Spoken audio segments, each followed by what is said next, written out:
ಕಡೆಯಿಂದ ಪ್ರಶ್ನೆ ಇದೆ. ದಯವಿಟ್ಟು ಅನಿರುದ್ಧ್ ಸರ್ ಹೋಗ್ಬೇಡಿ.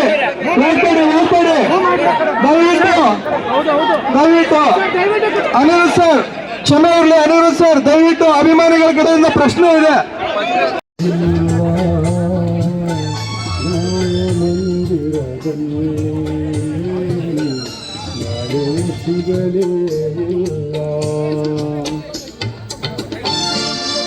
ಇಲ್ಲಿ ವಿಷ್ಣು ದಾದಾ ಅವರ ಒಂದು ಸ್ಮಾರಕವನ್ನು ನೆಲಸಮ ಮಾಡಿರೋ ಬೇಸರ ಅಭಿಮಾನಿ ಮನಸ್ಸಿನಿಂದ ನೋವಿಂದ ಒಂದು ಹಾಡ್ತಿರುವಂಥ ಒಂದು ಹಾಡು. ದೇವರು ಕಾಣಲೇ ಇಲ್ಲ ನ್ಯಾಯ ಮಂದಿರದಲ್ಲಿ, ನ್ಯಾಯವು ಸಿಗಲೇ ಇಲ್ಲ ದೇವ ಮಂದಿರದಲ್ಲಿ. ಸಾಕಷ್ಟು ಗೊಂದಲಗಳು ನಾವು ನೋಡ್ತಾ ಇದ್ದೀವಿ. ನಮ್ಮಗಳ ಮೇಲೆ, ನಮ್ಮ ಕುಟುಂಬದವರ ಮೇಲೆ ಸಾಕಷ್ಟು ಆರೋಪಗಳನ್ನು ಕೆಲವರು ಹೊರಿಸ್ತಾ ಇದ್ದಾರೆ. ಅದಕ್ಕೆ ನಾನು ಮೊಟ್ಟ ಮೊದಲನೇದಾಗಿ ಸ್ಪಷ್ಟನೆ ಕೊಡಬೇಕು. ಇಲ್ಲಾಂತಂದರೆ ನಿಮ್ಮಗಳ ಜೊತೆಯಲ್ಲಿ ಬೆರೆತ್ಕೊಂಡು ಕೆಲಸ ಮಾಡೋದಕ್ಕಾಗಲ್ಲ. ನಿಮಗೂ ಕೂಡ ಅದು ಒಂದು ಎಲ್ಲೋ ಒಂದು ಕಡೆ ಅದು ಒಂದು ಆತಂಕ ಇರುತ್ತೆ, ಗೊಂದಲ ಇರುತ್ತೆ. ಹಾಗಾಗಿ ನನಗೆ ಕೇವಲ 20 ನಿಮಿಷ ಸಮಯ ಕೊಡಿ. ಮೊದಲ 10 ನಿಮಿಷ ಅಲ್ಲ, ಬಹುಶಃ 8 ನಿಮಿಷ ಇರಬಹುದು. ನನ್ನ 2 ವಿಡಿಯೋಗಳನ್ನು ನಾನು ತೋರಿಸ್ತೀನಿ. ಇದು ಮೊಟ್ಟ ಮೊದಲ ಚರ್ಚೆ ಅಲ್ಲ, ಮೊಟ್ಟ ಮೊದಲ ಸಭೆ ಕೂಡ ಅಲ್ಲ. ನಾನು ಅಭಿಮಾನಿಗಳನ್ನು ಕರೆಸಿ ಸಾಕಷ್ಟು ಸಂದರ್ಭಗಳಲ್ಲಿ ಚರ್ಚೆ ಮಾಡಿದ್ದೀನಿ. ಅಭಿಮಾನ್ ಸ್ಟುಡಿಯೋ ಬಗ್ಗೆನೆ, ನಮ್ಮ ಪುಣ್ಯಭೂಮಿ ಬಗ್ಗೆನೆ. ಆದರೆ ಅದಕ್ಕೆ ಇಷ್ಟೊಂದು ಪ್ರಚಾರ ಸಿಕ್ಕಿರಲಿಲ್ಲ. ಅದು ಇವಾಗ ಸಿಕ್ಕಿದೆ. ಮತ್ತೊಮ್ಮೆ ಹೇಳ್ತೀನಿ, ಇದು ಮೊಟ್ಟ ಮೊದಲ ಬಾರಿಗೆ ನಾನು ಕರೆಸಿರೋ ಸಭೆ ಅಲ್ಲ.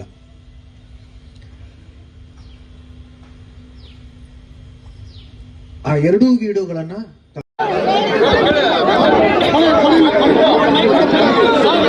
ದಯವಿಟ್ಟು ಶಾಂತವಾಗಿರೋ. ಎಲ್ಲ ಅಭಿಮಾನಿಗಳ ಕಡೆಯಿಂದ ಪ್ರಶ್ನೆ ಇದೆ. ಅನಿರುದ್ಧ್ ಅವ್ರ ಕಡೆಯಿಂದ ಉತ್ತರ ಬೇಕು. ದಯವಿಟ್ಟು ಇವಾಗಲೇ ಬೀಳ್ಕೊಡುಗೆ. ಆದರೆ ಈ ಸಭೆಗೆ ಅರ್ಥನೇ ಇರಲ್ಲ. ದಯವಿಟ್ಟು ಆರಕ್ಷಕರು ಅನಿರುದ್ಧ್ ಸರ್ಗೆ ರಕ್ಷಣೆ ಕೊಡಬೇಕು.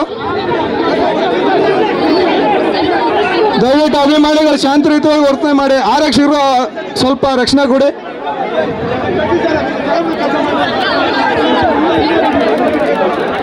ನಾನು ಎಲ್ರೂ 11 ಗಂಟೆಗೆ ಬರೋಕ್ಕೆ ಹೇಳಿದ್ದೆ, ತಾವು ಬಂದಿದ್ದೀರಿ. ನಾನು ಕೂಡ 11 ಗಂಟೆಗೆ ಈಚೆ ಬಂದಿದ್ದೀನಿ. ಆದರೆ ಇನ್ನೂ ಕೆಲವು ಅಭಿಮಾನಿಗಳು ಬರ್ತಾ ಇದ್ದಾರಂತೆ. ಹಾಗಾಗಿ ಅಭಿಮಾನಿಗಳೇ ಕೇಳ್ಕೊಂಡಿದ್ದಾರೆ 11:15ಗೆ ಈ ನಮ್ಮ ಸಭೆ, ನಮ್ಮ ಚರ್ಚೆ ಶುರು ಮಾಡ್ಕೊಳ್ಳೋಣ ಅಂತ. ಹಾಗಾಗಿ ಇನ್ನೊಂದು ಅರ್ಧ ಗಂಟೆ ಆದಮೇಲೆ ನಾನು ಮತ್ತೆ ಬರ್ತೀನಿ. ಆವಾಗ ಚರ್ಚೆ ಪ್ರಾರಂಭ ಮಾಡೋಣ. ಧನ್ಯವಾದಗಳು. ಅಲ್ಲಿವರೆಗೂ ನೀವು ತಿಂಡಿ ಮಾಡ್ಕೊಳ್ಳಿ ಎಲ್ಲರೂ ಅಭಿಮಾನಿಗಳು.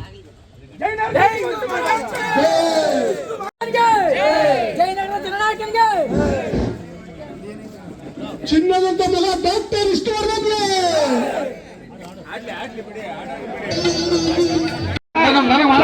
ಇವತ್ತು ಕರೆದಂಥದ್ದು ಒಂದು ಮಾತಾಡೋದು ಬರಬೇಕು. ಇದಕ್ಕೆ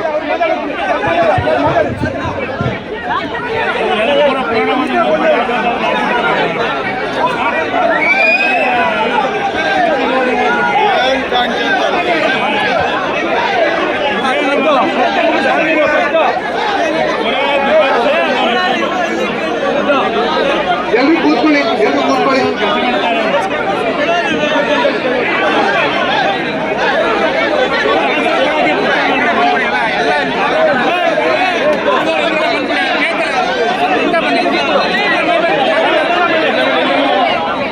ಅನಿರುದ್ಧ್ ಸರ್ ಮಾತಾಡಕ್ ಬಿಡ್ತೀರಲ್ವ ನೀವು? ಪ್ರಶ್ನೆಗಳನ್ನ ನಿಮ್ಮ ಪರವಾಗಿ ಕೇಳ್ತೀನಿ, ಅವ್ರು ಉತ್ತರ ಕೊಡ್ತಾರೆ.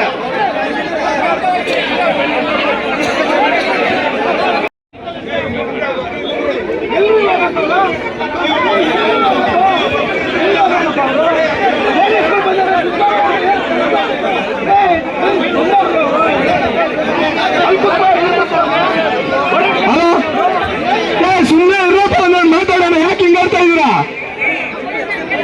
ನಮ್ಮವ್ರು ಹಿಂಗ್ ಆಡ್ತಾ ಇದ್ದಾರೆ. ಯಾರು ಬೇರೆಯವ್ರು ಇಲ್ಲ ಇಲ್ಲಿ. ಶಾಂತವಾಗಿರಿ.